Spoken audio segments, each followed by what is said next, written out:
بسم اللہ الرحمن الرحیم۔ السلام علیکم ناظرین کرام، نئی ویڈیو میں آپ کو خوش آمدید کہتے ہیں۔ آپ نے یہ سن رکھا ہوگا کہ چور مچائے شور۔ اب ہوتا یہ ہے کہ کبھی کبھار کچھ چیزیں ایسی ہو جاتی ہیں جنہیں کور کرنا ضروری ہوتا ہے۔ رات کو کوئی 12:15 کے بعد اگر حکومت پریس کانفرنس کرے تو وہ بہت غیر معمولی بات ہوتی ہے۔ اسحاق ڈار کرے تو سمجھ آتی ہے کہ قوم کے لیے نیا تماشا لگانا ہے، کوئی مہنگائی، کوئی جیب کاٹنے والی بات ہوگی۔ لیکن اگر وزیر داخلہ یا انفارمیشن منسٹر کرے تو پھر سمجھ آتی ہے۔ اور حیران کن طور پر رات کو انفارمیشن منسٹر نے پریس کانفرنس نہیں کی۔ انہوں نے ایک ٹویٹ کیا اور کہا کہ رانا ثناء اللہ 12:15 بجے یا 12:10 پر پریس کانفرنس کریں گے اور اہم انکشاف کریں گے اور پی ٹی وی لائیو نشر کرے گا، اور انہوں نے اس میں خود لکھا کہ بریکنگ نیوز۔ اب اس کے بعد رانا ثناء اللہ آئے اور ان کی پریس کانفرنس لائیو دکھائی گئی۔ کچھ 12:15 بجے پریس کانفرنس انہوں نے شروع کی اور ان کے مطابق انٹیلیجنس ایجنسیز نے کوئی گفتگو انٹرسیپٹ کی ہے، اور اس گفتگو کے مطابق 2 قسم کی پلاننگز کی گئی ہیں۔ کسی گھر میں پولیس کی جانب سے تشدد، پھر کوئی اور ڈرامہ جو ہے وہ رچایا جائے گا اور پھر اس کو انٹرنیشنل میڈیا میں اچھالا جائے، اور اس معاملے کو خواتین کے ساتھ جوڑا گیا ہے۔ وہ خواتین کچھ جو جیلوں کے اندر ہیں۔ پہلی بات تو یہ ہے کہ اس سے پہلے آڈیوز مارکیٹ میں آتی رہی ہیں اور حکومت ان پر پریس کانفرنسز کرتی رہی ہے۔ یہ پہلی پریس کانفرنس ہے جو حکومت آڈیو کی بنیاد پر کر رہی ہے اور آڈیو کسی کو سنائی نہیں گئی۔ یہ ایک بات۔ پھر دوسری بات، اگر وہ خواتین جیلوں کے اندر ہیں تو یہ پلاننگ باہر کیسے ہو گئی ہے؟ تیسری بات، وہ فرما رہے تھے کہ ہم نے ان کریکٹرز کو واچ کیا ہے جو اس کے ریلیونٹ تھے۔ آپ نے اب تک کسی ایک شخص کی گرفتاری کی ہے یا کیا آپ انہیں منظر عام پر لائے ہیں؟ اگر آپ نے گفتگو یا کال ٹریس کی ہے تو لوگ بہت زیادہ سوالات اٹھا رہے ہیں کہ رات کو آپ کو 12:30 بجے 12:15 بجے یہ ہنگامی پریس کانفرنس کرنے کی ضرورت کیوں پیش آئی؟ کیا کوئی ایسا جرم سرزد ہو گیا ہے جس کو کور کیا جا رہا ہے، یا پھر واقعی جو گورنمنٹ بات کر رہی ہے وہ جینون ہے؟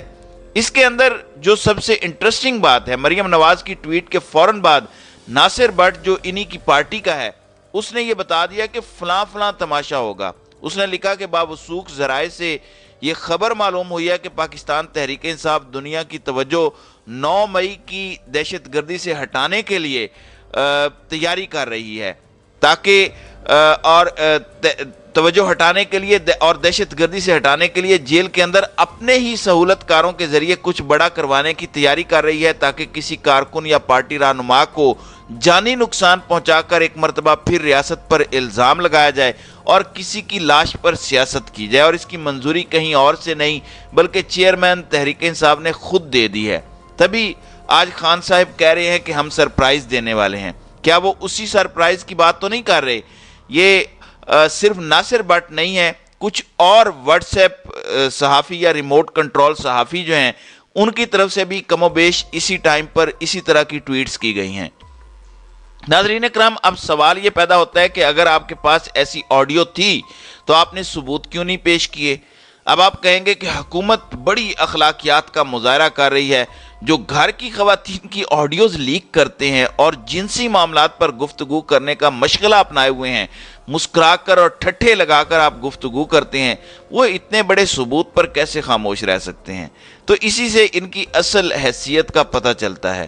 اب حکومت کل جتنی ڈیفینسو تھی، رات گئے پریس کانفرنس کی گئی، آپ رات کو ٹویٹ کر سکتے تھے، رات کو 12:15 بجے آپ کی پریس کانفرنس کا مطلب یہ ہے کہ آپ کو اب جواب دہ ہونا پڑے گا، اور یہ مزید گند آنے والے دنوں میں کھلے گا۔ جو لوگ جیلوں کے اندر ہیں وہ حکومت کی کسٹڈی میں ہیں، اور پھر اس سے پہلے کی ویڈیوز جو منظر عام پر آ چکی ہیں، پولیس کے لوگ سرعام ریپ کی بات کرتے ہیں، عورتوں کو جس طرح مس ہینڈل کیا گیا، وہ تمام تر ویڈیوز ہر جگہ موجود ہیں، سبھی کو پتہ ہے۔ دوسری بات یہ ہے کہ عمران خان نے اپنی نئی ٹیم پلیس کر دی ہے، 7 رکنی ٹیم ہے۔ یہ اس پر خواجہ آصف جو ہے وہ طنز کرتے نظر آئے اور کہا کہ آنے والے دنوں میں اگر یہ حضرات پی ٹی آئی کو خیر آباد کہہ گئے تو مذاکرات کے لیے متبادل نام بھی اناؤنس کر دیں پلیز۔ یعنی ایک جمہوری اور سیاسی آدمی کو شرم آنی چاہیے اور شرمندہ ہونا چاہیے جو چیزیں اس وقت گن پوائنٹ پر کی جا رہی ہیں۔ لیکن اس پر یہ شغل فرما رہے ہیں اور رنگ بازیاں کر رہے ہیں، جو کہ خواجہ آصف کی اس سے پہلے بھی پہچان رہی ہے۔ پتہ نہیں ایسے جوہلا کو کیسے منسٹریز جو ہیں وہ مل جاتی ہیں۔ پاکستان کو ایک مذاق کا نشانہ بنانے کے لیے ایسے لوگ منظر عام پر لائے گئے ہیں۔ اب اس کا جواب آیا ہے۔ ایک تو آپ جانتے ہیں میاں صاحب جو ہے وہ لندن بیٹھے ہوئے ہیں، انہوں نے کہا کہ ہم مذاکرات نہیں کریں گے۔ بالکل ٹھیک ہے، آپ مذاکرات نہ کریں، پاکستان کی قوم آپ کو جانتی ہے، ذرا پاکستان تشریف تو لائیں۔ پھر اسحاق ڈار جو فائنانس منسٹر ہیں اور ڈپٹی وزیر اعظم بھی ہیں، وہ کہتے ہیں کہ موجودہ حالات میں بات چیت ناممکن ہے، مجھے نہیں لگتا کہ مذاکرات دوبارہ شروع ہوں گے۔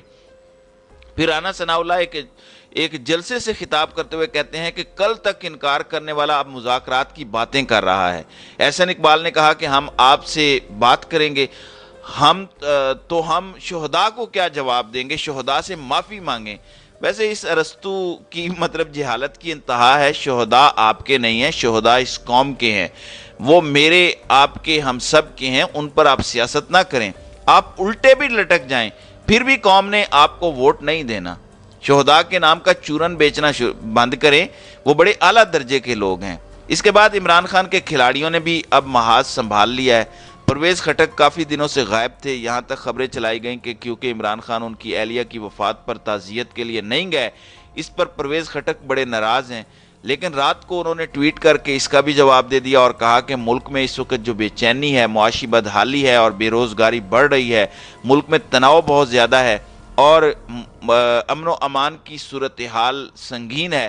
اس وقت ضرورت اس بات کی ہے کہ گرینڈ ڈائلاگ ہو تاکہ پاکستان میں سیاسی پولرائزیشن کم ہو اور سیاسی عدم استحکام کا خاتمہ ہو تاکہ ملک کو سیاسی ابتری سے نجات مل سکے۔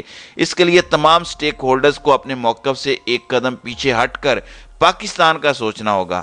ہم چاہتے ہیں ملک میں سیاسی استحکام آئے، اس لیے پی ٹی آئی نے مشاورتی کمیٹی تشکیل دے دی ہے۔ اس کے علاوہ اسد قیصر نے کہا کہ پاکستان تحریک انصاف تمام سٹیک ہولڈرز، اب تمام سٹیک ہولڈرز کا کیا مطلب ہے؟ تمام سے واضح ہے کہ وہ اسٹیبلشمنٹ کی بھی بات کر رہے ہیں۔ لوگ کہتے ہیں کہ عمران خان سیاسی نہیں ہے، وہ کہتے ہیں کہ میں نے فوج سے ڈائلاگ کرنا ہے۔ اصل مسئلہ یہ نہیں ہے، مسئلہ یہ ہے کہ اس حکومت کے پاس اختیار ہے کتنا، اقتدار ہے کتنا۔ جہاں اصل اقتدار ہے بات تو وہی ہونی ہے۔ آپ کی تو عملاً کوئی حیثیت یا اوقات نہیں ہے، آپ صرف گالم گلوچ اور پریس کانفرنسز کے لیے رکھے گئے ہیں۔ پھر دوسری جانب فضل الرحمان سے متعلق خبر تھی کہ وہ لندن چلے گئے ہیں اور وہاں نواز شریف سے ملاقات کریں گے، لیکن اب خبر آئی ہے کہ وہ تھائی لینڈ چلے گئے ہیں، تو اب وہ تھائی لینڈ سے اگلے جمعے تک واپس آ جائیں گے۔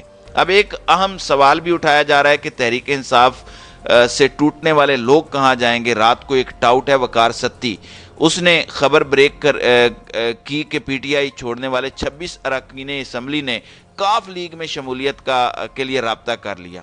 آپ پنجاب میں کاف لیگ کے صدر کا نام پوچھیں تو لوگوں کو نہیں پتا، تو یہ فضول باتیں کر رہے ہیں۔ اب تک جتنے لوگ پی ٹی آئی چھوڑ کے جا رہے ہیں وہ کہتے ہیں کہ ہمارا سیاست سے کوئی تعلق نہیں ہے۔ پھر کل ایک خبر چلوائی گئی کہ فواد چودھری اور فردوس عاشق اعوان نے جہانگیر ترین سے رابطہ کر لیا اور اب وہ ایک نئی پارٹی بنانے جا رہے ہیں۔ اس کے بعد فواد چودھری نے ٹویٹر اکاؤنٹ پر لکھا کہ میں پہلے ہی کہہ چکا ہوں کہ میں سیاست سے بریک لے رہا ہوں، فی الحال سیاست کا کوئی ارادہ نہیں ہے۔ لیکن جیو نیوز اس بات پر بضد تھا کہ جہانگیر ترین کے فواد چودھری اور فردوس عاشق اعوان سے رابطے ہوئے ہیں اور کئی رہنماؤں نے شمولیت اختیار کر لی ہے۔ ان کے مطابق 100 سے زائد لوگ ہیں جن سے بات چیت ہو گئی ہے، سیکرٹریٹ کا کام مکمل ہے، پیپر ورک مکمل ہے اور آنے والے دنوں میں مزید چیزیں طے ہوں گی، منشور کا اعلان ہو جائے گا 1-2 دن کے اندر۔ جہانگیر ترین ناظرین کرام عمران خان کا متبادل تو کبھی نہیں ہو سکتا، نہ اس کی سٹینڈنگ ہے نہ اس کی پولیٹیکل پاور ہے، وہ تو اپنے حلقے کی سیٹ نہیں نکال سکتا۔ اگر وہ اپنے حلقے کی سیٹ نہیں جیت سکتا تو کیا اس نے عمران خان کی ریپلیسمنٹ کرنی ہے؟ ممکن ہی نہیں ہے۔ علیم خان اور جہانگیر خان ترین کے جانے سے عمران خان کو کتنا نقصان ہوا، 17 جولائی کے الیکشنز کو نکال کر دیکھ لیں۔ ہاں ٹھیک ہے، موجودہ صورتحال میں پاکستان تحریک انصاف کرائسس میں ضرور ہے، اس سے کسی کو انکار نہیں ہے، عمران خان خود بھی یہ کہہ چکے ہیں، لیکن اگر علیم خان اور جہانگیر ترین نے تحریک انصاف اور عمران خان کی ریپلیسمنٹ کرنی ہے تو اس سے کہیں زیادہ بہتر ہے کہ ان کو نون لیگ میں شامل کر لیں، آپ اپنی ٹیم میں شامل کر کے ان کو بالمقابل کھڑا کریں۔ اگر آپ تمام جماعتیں اور جہانگیر ترین علیم خان مل کے کچھ نہیں کر سکے تو اب جہانگیر ترین اور علیم خان اکیلے کیسے کچھ کر سکتے ہیں؟ تو یہ کارڈ نہیں چلنے والا۔ عمران خان کا متبادل پاکستان میں صرف عمران خان خود ہے، اس کے علاوہ اس کا کوئی متبادل نہیں ہے۔ پھر آپ کو پتہ ہے آج یوم تکبیر ہے، پاکستان کے لیے فخر کا دن ہے۔ ہر وہ شخص جو پاکستان کو ایٹمی قوت بنانے میں شامل رہا، بطور پاکستانی میں اس کا شکریہ بھی ادا کرتا ہوں اور اس کو سلام بھی پیش کرتا ہوں۔ تو اب مریم نواز نے اس دن کی مناسبت سے لبرٹی چوک میں یوم تشکر ریلی رکھی ہے۔ ہم لوگوں نے تحریک انصاف کے بہت سے پروگرام یہیں سے ہوتے دیکھے ہیں، آج لاہور کا پتہ چل جائے گا کہ مریم بی بی کراؤڈ پولر ہیں تو کتنی بڑی ریلی نکالتی ہیں، دیکھتے ہیں۔ کیونکہ آج کل یہ شہداء کے نام کی سیاست کرنے کا پلان بنائے ہوئے ہیں۔ اس سے پہلے ان کے پاپا جرنیلوں اور فوجیوں کو گالیاں دیا کرتے تھے، لیکن اب کیونکہ مفاد ہے تو بیانیہ بدل گیا ہے۔ آج آپ کو لاہور لبرٹی چوک سے اندازہ ہو جائے گا کہ عمران خان کو کھیل سے نکال کے بھی آپ کھیل میں ان نہیں ہو سکتے۔ آپ پنجاب اور پاکستان کے عوام کی نبض پر ہاتھ رکھیں، ان کا موڈ دیکھیں، آپ کو پتہ چل جائے گا۔